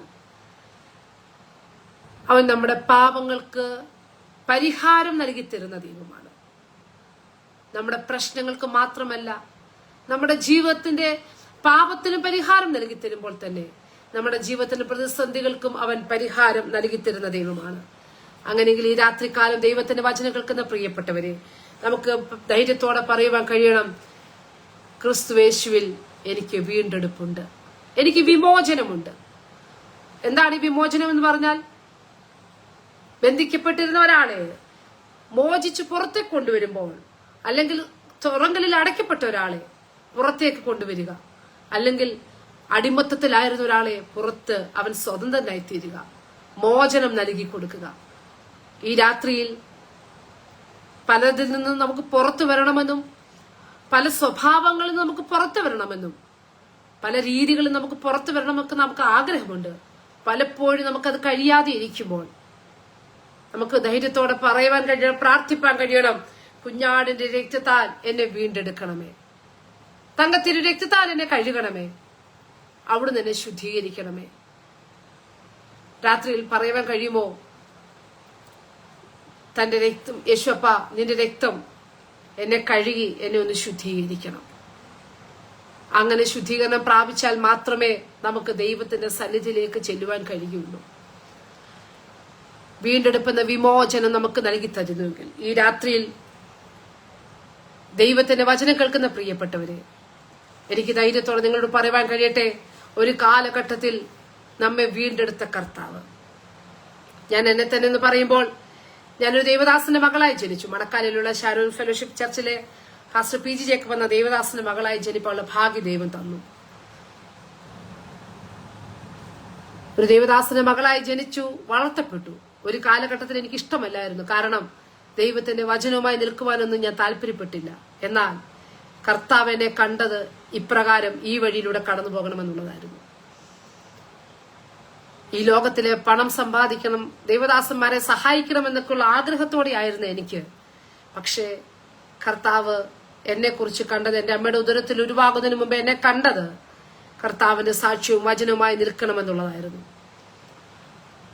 ഞാൻ കർത്താവിന്റെ വേലയ്ക്ക് വേണ്ടി സമർപ്പിച്ചു കഴിഞ്ഞപ്പോൾ ജീവിതത്തിൽ ഒത്തിരി പ്രതിസന്ധികൾ ഞങ്ങൾ ശുശ്രൂഷയ്ക്ക് ഇറങ്ങിക്കഴിഞ്ഞു. മരണകരമായ ആപത്തുകൾ ഞങ്ങളുടെ ജീവിതത്തിൽ നേരെ വന്നു. രോഗത്തിന്റെ അവസ്ഥ എന്റെ ജീവിതത്തിൽ വന്നു. സ്വന്തമായി എനിക്കൊന്നും ചെയ്യുവാൻ കഴിയാത്ത സാഹചര്യത്തിലൂടെ ഞാൻ കടന്നുപോയി. എന്നാൽ അതിന്റെ നടുവിലും കുഞ്ഞാടിന്റെ രക്തം എന്റെ മേൽ വന്ന് കർത്താവിനെ വിടുവിപ്പാനിടയായി തീർന്നു. ആ വീണ്ടെടുപ്പിന്റെ വില മുഖാന്തരം എനിക്ക് രോഗസൗഖ്യം ദൈവം തരുവാനിടയായി തീർന്നു. ഈ രാത്രിയിൽ ഞാൻ നിങ്ങളുടെ മുൻപാകെ ഇത്ര ആരോഗ്യത്തോടെ ഇരിക്കുന്നുവെങ്കിൽ എന്റെ ശാരീരിക ബലമോ എന്റെ കായിക ബലമോ മാനസിക ബലമോ ഒന്നുമല്ല, മറിച്ചോ എന്റെ അപ്പൻ എനിക്ക് തന്ന വിടുതൽ കൊണ്ട് മാത്രമാണ്. ഏകദേശം 6-7 മാസത്തോളം രോഗിയായി കിടപ്പിലായിരുന്ന ഞാൻ, സ്വന്തമായി ഒരു കാര്യം ചെയ്യുവാൻ കഴിയാതിരുന്ന കാലഘട്ടത്തിൽ അപ്പന്റെ സ്നേഹം എന്റെ അടുക്കിലേക്ക് ഇറങ്ങി വരുവാനിടയായി തീർന്നു. ലോകവൈദ്യന്മാരിൽ ആശ്രയിച്ച്, നമ്മൾ മർക്കോസിന്റെ സുവിശേഷത്തിൽ വായിക്കുന്നത് പോലെ പല വൈദ്യന്മാരിലും ആശ്രയിച്ച് ഏറിയൊന്ന് സഹിച്ച 12 വർഷം രക്തസ്രാവമുള്ള സ്ത്രീയെ അവൾ യേശുവിന്റെ അടുക്കൽ ചെന്ന് യേശുവിന്റെ വസ്ത്രം തൊടും, ഞാൻ രക്ഷപ്പെടുമെന്ന് അവൾ ഹൃദയത്തിൽ നിശ്ചയിച്ച് അവിടെ ജനക്കൂട്ടത്തിന്റെ പുറകിലൂടെ ചെന്ന് യേശുവിന്റെ വസ്ത്രം തൊട്ടപ്പോൾ അവളിലേക്ക് യേശുവിങ്കിൽ നിന്നൊരു ശക്തി പുറപ്പെട്ടു വരുവാനിടയായി. ആ ക്ഷണത്തിൽ അവൾക്ക് സൗഖ്യം കിട്ടി. ഇതുപോലെ തന്നെയാണ് ഞാനും ഏറിയൊന്ന് സഹിച്ചു. പല വൈദ്യന്മാരിലും ആശ്രയിച്ചു. ഫിസിയോതെറാപ്പി ചെയ്ത് എന്റെ നടുവിന്റെ ഡിസ്കിന് പ്രശ്നമായിട്ടാണ് ഞാൻ കിടപ്പിലായത്. ഫിസിയോതെറാപ്പി ചെയ്തു, ആയുർവേദം ചെയ്തു, ട്രീറ്റ്മെന്റ് ഒക്കെ ചെയ്തു. ഞങ്ങളുടെ കാര്യങ്ങൾ ഉണ്ടായിരുന്ന നന്മയൊക്കെ പലതും നഷ്ടമായി. എന്നാൽ അതിനൊക്കെ ഒരു പരിധി ഉണ്ടായിരുന്നു, ഒരു പരിമിതി ഉണ്ടായിരുന്നു എനിക്ക് സൗഖ്യം ലഭിക്കുവാൻ. ഈ രാത്രി ഞാൻ പറയട്ടെ, 21 ദിവസം ഉപവാസ പ്രാർത്ഥന, 20ാമത്തെ ദിവസം വരെയും എനിക്ക് വേണ്ടുന്ന സൗഖ്യമൊന്നും ലഭിച്ചില്ല. 16ാമത്തെ ദിവസം ഞാൻ ഇങ്ങനെ ബെൽറ്റ് കെട്ടി ഞാൻ ഇരിക്കുന്ന ഒരു സാഹചര്യം. എന്നാൽ ചില ദൈവദാസിമാർ എനിക്ക് വേണ്ടി പ്രാർത്ഥിച്ച് ഞാൻ ആ ബെൽറ്റ് അഴിച്ചു. പക്ഷെ എങ്കിലും എനിക്ക് ആ നടുവിന് എനിക്ക് സ്വന്തമായ ഒരു കാര്യം ചെയ്യുവാൻ കഴിയാത്തൊരു സാഹചര്യം. 20ാമത്തെ ദിവസം രാത്രിയിൽ ഞാൻ എന്റെ അപ്പനോട് ചോദിച്ചു, അപ്പാ, ഈ കഴിഞ്ഞ ദിനമൊക്കെയും ദൈവസന്നിധിയിൽ ഉപവസിച്ചു, പ്രാർത്ഥിച്ചു. നാളെ 21ാമത്തെ ദിവസമാണ്. എനിക്ക് സൗഖ്യം ലഭിച്ചില്ല എങ്കിൽ ഈ ജനം എന്നെ നോക്കി, അല്ലെങ്കിൽ മറ്റുള്ളവർ എന്നെ നോക്കി എന്ത് പറയും എന്നൊക്കെയുള്ളൊരു ചിന്ത, ഒരു ഭാരം എന്റെ ഉള്ളിൽ വന്നു. അന്ന് എന്റെ മൂത്ത 2 കുഞ്ഞുങ്ങൾക്ക് അധികം പ്രായമുള്ള സമയം, 2013 കാലഘട്ടത്തിന്റെ വിഷയമാണ് ഞാൻ ഈ പറയുന്നത്. കേൾക്കണമോ? ആ സാഹചര്യത്തിൽ അന്ന് രാത്രി കർത്തൃദാസനും കുഞ്ഞുങ്ങളും ഉറങ്ങിക്കഴിഞ്ഞപ്പോൾ എനിക്ക് എഴുന്നേറ്റിരിക്കുവാൻ കഴിയില്ല. ഞാൻ ആ കിടക്കയിൽ കിടന്ന് എന്റെ അപ്പനോട് ഞാനൊരു കാര്യം പറഞ്ഞു. സ്വർഗത്തിൽ അപ്പനോട് ഞാൻ പറഞ്ഞത്, നീ എനിക്ക് ആയുസ് തരുന്നെങ്കിൽ ആരോഗ്യത്തോടെ തരണം, ഇല്ല എങ്കിൽ എന്റെ ആത്മാവിനെ നീ നിന്റെ സന്നിധിയിലേക്ക് വിളിക്കണം. ആ രാത്രി ഞാൻ ഒത്തിരി കരഞ്ഞു, ദൈവസന്നിധി ഞാൻ പ്രാർത്ഥിച്ചു. കൂടെ കിടന്നവരാരും അറിഞ്ഞില്ല. പക്ഷേ ഞാൻ പറയട്ടെ, 21ാമത്തെ ദിവസം ഞായറാഴ്ച രാവിലെ കർത്തൃദാസൻ എന്നെ ഒരുക്കി കസരയിൽ എന്നെ ആലയത്തിൽ കൊണ്ടുപോയി ഇരുത്തി. ദിനം തോറും ഇരുത്തുമാറുണ്ടായിരുന്നെന്ന് പറഞ്ഞതുപോലെ തന്നെ എന്നെ ആലയത്തിൽ കൊണ്ടുപോയി ഇരുത്തി. എനിക്ക് കസേരയിൽ ഇങ്ങനെ ഇരിക്കും, കൈയടിക്കുവാൻ കഴിയുകയില്ല. അങ്ങനെ ആരാധനയ്ക്ക് ചെന്നിരുന്നു. ആരംഭത്തിലെ പാട്ട് കഴിഞ്ഞു, 2ാമത്തെ പാട്ട് പാടി. ആ പാട്ടുപാടി ഇപ്രകാരമായിരുന്നു, യാക്കോബിൻ ദൈവമെന്ന് നമുക്കുള്ളവൻ. അതിന്റെ കോറസ് പ്രകാരം പാടി, ഹല്ലേലൂയ അവൻ ആത്മരക്ഷകൻ, ഹല്ലേലൂയ അവൻ സൗഖ്യദായകൻ. അടിപ്പിടരുകളുള്ള സൗഖ്യം തന്നിരിക്കുന്ന ആ പാട്ടിങ്ങനെ പാടി വന്നപ്പോൾ ഞാൻ പറയട്ടെ, ഏകദേശം 1/4 മണിക്കൂറോളം ആരാധന ഇങ്ങനെ നീണ്ടുപോയി. പുറത്തുനിന്ന് ഒരു ദേവദാസന്മാരും വന്നിട്ടില്ല കേട്ടോ, കർത്തൃദാസൻ മാത്രമേ ഉള്ളൂ. അവിടെയുള്ള ദൈവജനം എല്ലാവരും ഇങ്ങനെ പാടി ആത്മാവിൽ ആരാധിച്ചു കൊണ്ടിരിക്കുമ്പോൾ എനിക്ക് അനുഭവപ്പെട്ടൊരു കാര്യം, ഏകദേശം 6-7 മാസത്തോളം എഴുന്നേറ്റ് നിന്ന് ആരാധിക്കുവാനൊന്നും കഴിയാതിരുന്നു ഞാൻ. കർത്തൃദാസൻ പറഞ്ഞു എല്ലാവർക്കും ദൈവത്തിൽ എഴുന്നേറ്റ് നിന്ന് ആരാധിക്കാമെന്ന്. അങ്ങനെ ഞാൻ മനസ്സോടോ അവിശ്വാസത്തോടോ എങ്ങനെയോ ഞാൻ അവിടെ എഴുന്നേറ്റ് നിന്ന് ആരാധിച്ചു. പക്ഷേ നിങ്ങൾക്ക് കേൾക്കണമോ, ആരാധന അതിങ്ങനെ അതിന്റെ ആഴത്തിലേക്ക് ഇറങ്ങുവാനിടയായി. സമയങ്ങൾ അല്പം മുമ്പോട്ട് നീങ്ങി. ഈ കോർസ് തന്നെ ഞാൻ ഇങ്ങനെ പാടിക്കൊണ്ടിരുന്നു, ഹല്ലേലൂയ അവൻ ആത്മരക്ഷകൻ, ഹല്ലേലൂയ അവൻ സൗഖ്യദായകൻ. ഞാൻ ആ കോറസ് തന്നെ ഇങ്ങനെ പാടിക്കൊണ്ടിരുന്നു. പിന്നെ ഞാൻ അത് ഇങ്ങനെ ആത്മാവിൽ പാടുവാനിടയായി. ആത്മാവിൽ പാടി വരുമ്പോൾ പെട്ടെന്ന് എനിക്ക് ഫീൽ ചെയ്തു, ഒരു വലിയൊരു വലം കരം എന്റെ ഉച്ചിമേൽ തൊടുവാനിടയായി. അതെന്റെ പുറം വഴിയായി ഇങ്ങനെ തൊട്ട് തലോടി, എന്റെ നടുവിലൂടെ ഇങ്ങനെ തലോടി വന്ന് ദൈവത്തിന്റെ വിടുതലിന്റെ കരം അതെന്റെ ശരീരത്തിൽ എനിക്ക് അനുഭവപ്പെട്ടു. എന്റെ കാൽ വഴിയായി ഒരു വലിയ ഭാരം നീങ്ങിപ്പോകുന്ന എനിക്ക് ഫീൽ ചെയ്യുവാനിടയായി. ആരാധന നടന്നുകൊണ്ടിരിക്കുമ്പോൾ പ്രിയ ദൈവജനമേ, ഞാൻ പറയട്ടെ, പകൽക്കാലം ആരാധന കഴിഞ്ഞ് കണ്ണു തുറക്കുമ്പോൾ എനിക്ക് തന്നെ വിശ്വസിപ്പാൻ കഴിഞ്ഞില്ല. സ്വന്തമായി കുഞ്ഞൊരു കാര്യം ചെയ്യുവാൻ കഴിയാത്ത ഞാൻ ആരാധന കഴിഞ്ഞപ്പോൾ ഞാൻ അവിടെ പായൽ മുട്ടിന്മേലിരുന്ന് ആരാധിപ്പാനിടയായി തീർന്നു. ഈ രാത്രി ഞാൻ പറയട്ടെ, നമ്മുടെ പാപത്തിന് ക്ഷമ തരുന്ന ദൈവം, നമ്മുടെ രോഗത്തിന് സൗഖ്യം തരുന്ന കർത്താവ്. അന്ന് എന്നെ ദൈവം തൊട്ട് സൗഖ്യമാക്കി. അന്ന് എന്റെ അപ്പൻ എന്നെ തൊട്ടു. ആ പകൽക്കാലം എന്റെ ജീവിതത്തിൽ ഒരു വിടുതലിന്റെ പകൽക്കാലമായിരുന്നു. തന്റെ മറുവിലയായ രക്തം എന്റെ മേൽ അവൻ ഒഴിച്ചു, എന്നെ തൊട്ട് സൗഖ്യമാക്കി. ആ സൗഖ്യത്തിന്റെ വിടുതലിന്റെ സാക്ഷ്യം എന്ന് പറയട്ടെ. ഞങ്ങളുടെ കുടുംബജീവിതത്തിൽ കർത്താവ് തന്ന 2 തലമുറകളെ കൂടാതെ എന്റെ അന്ന് ഡോക്ടർമാർ എന്നോട് പറഞ്ഞിരുന്നത്, ഇതിന് സൗഖ്യം ലഭിക്കുന്നില്ല എങ്കിൽ നീ ഓപ്പറേഷന് വിധേയാകണമെന്ന. ലോകവൈദ്യന്മാർ ഓപ്പറേഷന് വിധേയാകണമെന്ന് എന്നോട് പറഞ്ഞപ്പോൾ ഞാൻ ഒരു കാര്യം മാത്രം എന്റെ സ്വർഗത്തിൽ അപ്പനോട് പറഞ്ഞപ്പാ, ഈ ലോകത്തിലെ കത്തി എന്റെ മേൽ തൊടരുത്, നീ സൗഖ്യമാക്കാൻ കഴിവുള്ള കർത്താവ്. ഞാൻ ആ ദിവസങ്ങളൊക്കെ വിശ്വസിച്ച് ഞാൻ ദൈവത്തിനെ പ്രാർത്ഥിച്ചുകൊണ്ടിരുന്നു. 21ാമത്തെ ദിവസം ഞായറാഴ്ച പകൽക്കാലം ഒരു മാനുഷിക കാര്യം എന്നെ തൊട്ടില്ല കേട്ടോ, ഒരു മാനുഷിക കാര്യം എന്നെ തൊട്ടില്ല. എന്നാൽ സ്വർഗത്തിലെ അപ്പന്റെ കരം എന്റെ ശിരസിന്മേൽ വന്നു. എന്റെ ഉച്ച മുതൽ ഉള്ളങ്കാൽ വരെ ആ കൈ തലോടിപ്പോയപ്പോൾ തന്റെ രക്തം എന്റെ മേൽ ഒഴിക്കപ്പെട്ട് ആ വീണ്ടെടുപ്പിന്റെ വിലയായ കുഞ്ഞാടിന്റെ രക്തം എന്റെ മേൽ ഒഴിച്ചു കഴിഞ്ഞപ്പോൾ സൗഖ്യത്തിന്റെ വിടുതലിന്റെ പകൽക്കാലമാക്കി കർത്താവ് തീർത്തു. അന്ന് എന്നെ ദൈവം വിടുതലോടെ എഴുന്നേൽപ്പിപ്പാനിടയായി. 2006 എന്നോട് പറഞ്ഞൊരു വാക്തത്വം ഉണ്ടായിരുന്നു, 3ാമതൊരു തലമുറ ഉണ്ട് എന്നുള്ളത്. സോറി, പക്ഷേ കേൾക്കണമോ, നീണ്ട 11 വർഷം കഴിഞ്ഞു. 2017 ആയപ്പോൾ ദൈവം ഞങ്ങളുടെ കുടുംബജീവിതത്തിൽ 3ാമതൊരു തലമുറയെ തന്നു. മനുഷ്യരെല്ലാം ബുദ്ധിമോശം സംഭവിച്ചെന്നും സമയം തെറ്റിപ്പോയെന്നൊക്കെ പറഞ്ഞു. പക്ഷേ ഈ രാത്രി ഞാൻ പറയട്ടെ, ദൈവം നിന്നോടൊരു വാക്തത്വം ചെയ്തിട്ടുണ്ടെങ്കിൽ അവന് ഉവ്വ എന്ന് പറഞ്ഞാൽ ഉവ്വ എന്ന് മാത്രം. വാക്തത്വം ചെയ്ത ദൈവം വിശ്വസ്തന, വാക്തത്വം ചെയ്ത ദൈവം വിശ്വസ്തന. ഈ രാത്രി എനിക്ക് ധൈര്യത്തോടെ പറയാൻ കഴിയും, വാക്തത്വം ചെയ്ത ദൈവം വിശ്വസ്തന. 2017 ദൈവം ഞങ്ങളുടെ കുടുംബജീവിതത്തെ അനുഗ്രഹിച്ച് 3ാമതൊരു തലമുറയെ തന്നു.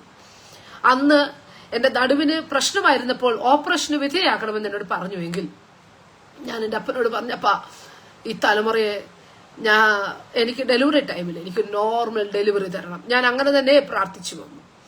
നീണ്ട 11 വർഷത്തിന് ശേഷവും കർത്താവ് എനിക്കൊരു നോർമൽ ഡെലിവറി തരുവാനിടയായി തീർന്നു. 3ാമത് ഞങ്ങൾക്കൊരു തലമുറയെ കർത്താവ് തന്നു. ഞാൻ ഒരിക്കൽ അനുഭവിച്ച വേദനയുടെയും ഒരിക്കൽ അനുഭവിച്ച ശാരീരികമായ ബുദ്ധിമുട്ടുകളുടെ നടുവിൽ അപ്പന്റെ കരം എന്നെ വന്ന് തൊട്ട് സൗഖ്യമാക്കി. അതിന്റെ വിടുതലിന്റെ സാക്ഷ്യവും ദൈവം എനിക്ക് തരുവാനിടയായി തീർന്നു. ഈ രാത്രി ഞാൻ പറഞ്ഞത്, ചിലപ്പോൾ നീ രോഗിയായേക്കാം, ഓപ്പറേഷന് വിധേയാകണമെന്ന് ഡോക്ടർമാർ നിന്നെക്കുറിച്ച് വിധി പറഞ്ഞേക്കാം. എന്നാൽ തന്റെ അടിപ്പിണരുകളുള്ള സൗഖ്യം പണ്ട് മാത്രമല്ല കേട്ടോ. ഞാൻ മുമ്പ് പറഞ്ഞതുപോലെ ക്ഷണത്തിൽ അവൾക്ക് സൗഖ്യമായി. അപ്രകാരമുള്ള സൗഖ്യം എന്റെ അപ്പൻ എനിക്ക് തരുവാനിടയായി തീർന്നു. അങ്ങനെയെങ്കിൽ ഈ രാത്രികാലം എനിക്ക് ധൈര്യത്തോടെ പറയാൻ കഴിയും, സമയം വേഗത്തിൽ മുമ്പോട്ട് പോകുന്നല്ലോ. ഞാൻ പറയട്ടെ, തന്റെ അടിപ്പിനുള്ള സൗഖ്യം നമുക്ക് തരുന്ന ദൈവം, നമ്മളെ രോഗങ്ങളിൽ നിന്ന് വിടുവിക്കുന്ന കർത്താവ്, നമ്മളെ പാപങ്ങളിൽ നിന്ന് വിടുവിക്കുന്ന കർത്താവ്, തന്റെ വീണ്ടെടുപ്പിന്റെ വിലയായ രക്തം നമുക്ക് വേണ്ടി തന്നുവെങ്കിൽ ഈ രാത്രിയിൽ നമുക്കൊരു നിമിഷം കണ്ണുകൾ അടയ്ക്കാം. ഈ ദിവസങ്ങളിൽ നാം പ്രാർത്ഥിച്ചുകൊണ്ടിരിക്കുന്ന അനേകം വിഷയങ്ങളുണ്ടല്ലോ. ഇന്ന് പകൽക്കാലം നമ്മുടെ പ്രാർത്ഥന ദുനിയുടെ ഗ്രൂപ്പിൽ വന്ന വിഷയങ്ങളുണ്ട്. അബിൻ ബിജു എന്ന് പറയുന്ന ഒരു പൈതൽ, കീബോർഡിസ്റ്റായി അവൻ ദൈവത്തിന്റെ നാമത്തോട് നിൽക്കുന്ന ഒരു പൈതൽ, ഒരു കർത്തൃദാസന്റെ മകനാണ്. ആ പൈതൽ അവന്റെ കൈക്ക് മുട്ടിന് താഴെ ബലക്ഷയം വന്ന് ഇപ്പോൾ പന്തളം സീം ഹോസ്പിറ്റലിൽ അവൻ അഡ്മിറ്റ് ആയിരിക്കുന്നു. അവന്റെ തലച്ചോറ് ബ്ലഡ് ക്ലോട്ടിംഗ് ഉണ്ട് എന്ന് MRI സ്കാനിൽ അറിയുവാനിടയായി.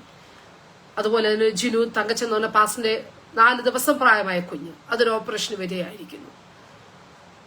ഛത്തീസ്ഗഡിലുള്ള ദൈവജനം പിന്നെയും അവർ ആക്രമിക്കപ്പെട്ടിരിക്കുന്നു. അങ്ങനെ പലയിടങ്ങളിൽ പല ദൈവദാസന്മാർ ദൈവത്തിന്റെ വചനവുമായി സാക്ഷ്യമായി നിൽക്കുന്ന അനേകർ കഷ്ടങ്ങളിലും ദുരിതങ്ങളിലുമായിരിക്കുമ്പോൾ ഈ രാത്രി ഞാൻ നിങ്ങളോട് പറഞ്ഞതുപോലെ തന്റെ അടിപ്പിണരുള്ള സൗഖ്യം തരുന്ന കർത്താവ്. ഈ രാത്രി നമുക്കൊന്ന് വിശ്വസിച്ച് പ്രാർത്ഥിക്കാമോ? ദൈവകരങ്ങളിൽ നമ്മെ തന്നെ ഏൽപ്പിക്കാം. നിങ്ങളായിരിക്കുന്ന ഇടങ്ങളിൽ എവിടെയായിക്കൊള്ളട്ടെ, അവിടെ ആയിരിക്കുമ്പോൾ ദൈവത്തിന്റെ വചനം അതിവേഗത്തോടുന്ന വചനം അയച്ചവൻ നമ്മെ വിടുവിച്ച് സൗഖ്യമാക്കുന്ന കർത്താവ്. എന്നെ വിടുവിച്ച ദൈവം നിങ്ങളെ വിടുവിപ്പാൻ ശക്തനായ കർത്താവ്. അങ്ങനെയെങ്കിൽ നമുക്ക് വിശ്വാസത്തോടെ പ്രാർത്ഥിക്കാം. ഒരു നിമിഷം നമ്മുടെ കണ്ണുകളെ അടയ്ക്കാം. പ്രിയ കർത്താവ്, ഈ രാത്രികാലത്തിനായി സ്തോത്രം ചെയ്യുന്നു. ഞങ്ങൾക്ക് നിന്റെ സന്നിധിയിലായിരിക്കാൻ ദൈവം തന്ന അവസരത്തിനായി സ്തോത്രം. കർത്താവെ, വീണ്ടെടുപ്പിന്റെ വിലയായ ആ ക്രിസ്തുവിന്റെ കുഞ്ഞാടിന്റെ രക്തം ഞങ്ങൾക്ക് വേണ്ടി അവസാനത്തുള്ള രക്തം വരെ ഞങ്ങൾക്ക് വേണ്ടി ദാനമായി തന്നതിനായി ഞങ്ങൾ സ്തുതിക്കുന്നു കർത്താവെ. ഞങ്ങളുടെ പാപങ്ങളെ ക്ഷമിച്ച ദൈവം, ഞങ്ങളുടെ രോഗങ്ങളെ വഹിച്ച കർത്താവ്, ഞങ്ങൾക്ക് നിന്റെ അടിപ്പിണ സൗഖ്യം തന്ന കർത്താവെ. കർത്താവെ, കഴിഞ്ഞ കാലങ്ങളിൽ എന്നെ വിടുവിച്ചുവെങ്കിലും ഈ രാത്രികാലം രോഗികളായിരിക്കുന്നവർക്ക് വേണ്ടി ഞങ്ങൾ ഒരുമിച്ച് പ്രാർത്ഥിക്കുന്നപ്പാ അതിവേഗത്തോടുന്ന വചനം അയച്ച് കർത്താവ് സൗഖ്യമാക്കണമേ എന്ന് പ്രാർത്ഥിക്കുന്നു. കർത്താവിന്റെ വേല നിമിത്തം പീഡകളിലൂടെ കഷ്ടങ്ങളിലൂടെ കടന്നു പോകുന്ന ദേവദാസന്മാർ അവരുടെ കുടുംബങ്ങൾക്കായി സ്തോത്രം. തന്റെ ജനത്തെയും കർത്താവ് വിടിവിക്കുമാറാകണമേ. കർത്താവെ സ്വാതന്ത്ര്യരായി ക്രിസ്തു സ്വതന്ത്രരാക്കിയതുപോലെ അടിമനുഖത്തിൽ പിന്നെയും കുടുങ്ങിപ്പോകാതെ ക്രിസ്തുവേശുവിന്റെ കൃപയുടെ മറവിൽ ഞങ്ങളെ മറയ്ക്കണം. ഈ രാത്രികാലം ദൈവവചനം കേൾക്കപ്പെട്ട എല്ലാ പ്രിയപ്പെട്ടവർക്കായി സ്തോത്രം. പ്രാർത്ഥന ധ്വനി ഫേസ്ബുക്ക് പേജിനായി, ആ പ്രാർത്ഥന ധ്വനി ഗ്രൂപ്പിനായി സ്തോത്രം. അഡ്മിനായി പ്രവർത്തിക്കുന്ന കർത്താവദാസനായ കുടുംബത്തിനായി സ്തോത്രം. എല്ലാ പ്രവർത്തകർക്കായി സ്തോത്രം. എല്ലാവരെയും കർത്താവ് അനുഗ്രഹിക്കുമാറാകണമേ. ഈ രാത്രികാലം സമ്പൂർണ്ണമായി ഏൽപ്പിക്കുന്നു. പ്രാർത്ഥന കേട്ടതിനായി സ്തോത്രം. ക്രിസ്തുവേശുവിന്റെ ധന്യമുള്ള നാമത്തിൽ തന്നെ ആമേൻ, ആമേൻ, ആമേൻ. കർത്താവ് നമ്മളെ അനുഗ്രഹിക്കട്ടെ. Maranatha. God bless you. Amen.